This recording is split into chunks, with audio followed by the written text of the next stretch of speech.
Okay, so imagine a mountain range that's older than the Himalayas. I mean, way older. A silent witness to the dawn of complex life on Earth. Now imagine that same ancient landscape just being erased, not by an earthquake or a volcano, but by a single line in a government document. Well, that's the story of India's Aravalli Hills, and right now they're truly a range on the edge. It really boils down to a question that sounds like a riddle, right? When is a hill not a hill? And the answer, incredibly, has nothing to do with geology. It has everything to do with a legal definition, a line drawn in the sand by the government. And to really get the stakes here, you have to appreciate the mind-boggling scale of time we're talking about. These hills are about 570 million years old.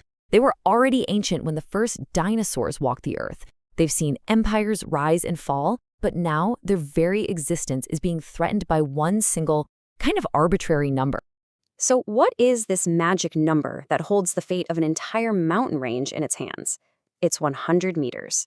And as we're about to see, this simple measurement has become a massive dividing line, a line between protection and, well, destruction. And here it is.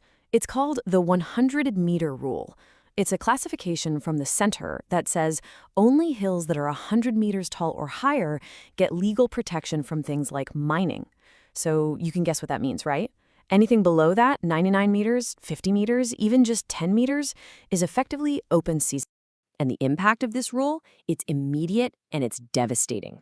Get this, nearly a third of the entire Aravalli range, 31.8% to be exact, has been stripped of its legal protection.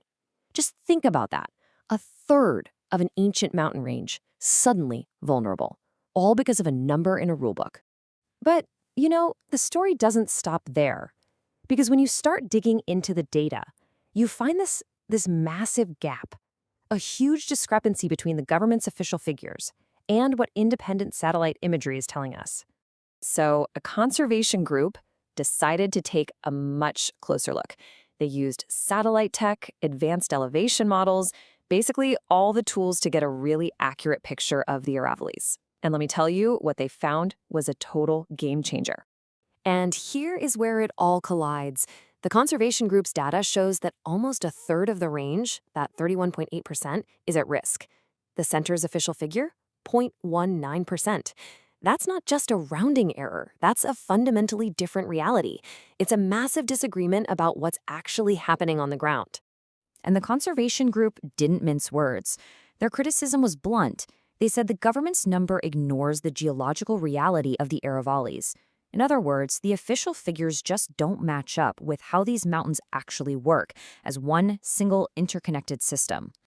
Okay, so this isn't just some academic debate about numbers and percentages. The loss of these so-called small hills has real, tangible consequences, and they're way more significant than you might think. You see, these aren't just bumps on the landscape. They're a vital part of the whole region's ecosystem. For millions of people, they act as a natural barrier against dust storms. They're a critical zone for recharging groundwater in a region that's already water scarce. And maybe most importantly, they are the last line of defense against the Thar Desert literally expanding eastward. The message here is crystal clear. These low-lying hills are not wasteland. They're not disposable. They are a living, breathing, essential part of a fragile ecosystem, and destroying them leaves a scar on the landscape that you can just never, ever heal. And let's not forget the human cost, because it's massive. The fate of the Aravallis is directly tied to the lives of 300 million people. That's 30 crore.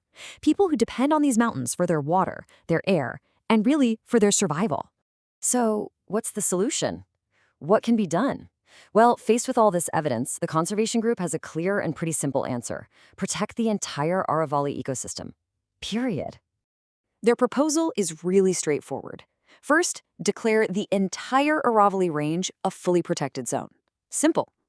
Second, and this is the big one, get rid of all those distinctions based on height. A hill is a hill, whether it's 99 meters or 101 meters tall. And third, to stop the damage right now, impose a complete and total ban on mining in the hills.